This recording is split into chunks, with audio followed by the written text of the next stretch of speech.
ဒါပေမဲ့ရခိုင်မှာတော့မြန်မာစစ်တပ်ကအတန်တော်မထဘူးဖြစ်နေတယ်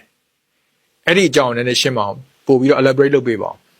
ဘာလို့သူအတန်မထွက်တာလဲသူအဲ့လိုမျိုးအတန်ထွက်လောက်အောင်အနေထားမရှိလို့ပေါ့ဗျာ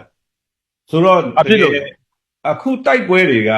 တကယ်တွေးထွက်တန်ယူများပါတယ်စစ်ပွဲဆိုတော့ကျွန်တော်တို့လည်း power ranger လည်းမဟုတ်ပါဘူးကျွန်တော်တို့ဘက်ကလည်းနာတာရှိတာပဲဒါပေမဲ့ तू ကပုံနာတာပေါ့ကျွန်တော်တို့ကလည်းတချို့ကိစ္စတွေကိုသတင်းထုတ်ပြန်နေဆိုရင်အိန္ဒိယရဟိုဓာတ်ပုံလေးနဲ့အောင်ပွဲအနေနဲ့ထုတ်ပေးတယ်သူတို့တည်တာကိုလည်းကျွန်တော်တစ်ဖက်ကပြောရင်ဗျာရန်သူတည်တော့နိုင်တယ်လို့ပြောလို့ရတယ်သို့တော့အမှန်တကယ်စဉ်းစားကြည့်ရင်ပြည်ထွေးစစ်ဗျာအဲ့ဒါကသူတည်တယ်လည်းကျွန်တော်တို့နိုင်ငံသားတွေတည်နေတာပဲသူတို့အဲ့လောက်ထိတာဓုခေါ်ပြီးမှဟိုပြောမဆုံးဖြစ်တဲ့ဟာထက်ငါတို့တိုက်နေတဲ့တိုက်ပွဲကတကယ်ပြောမယ်ဆိုရင်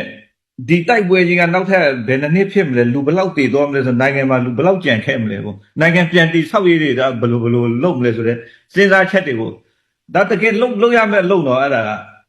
ကျွန်တော်တို့ကနိုင်အောင်တိုက်ရမယ်ဆိုတာကတော့တပိုင်းပဲသူပုံတွေတချို့မထုတ်ပေးထားတာလည်းရှိတယ်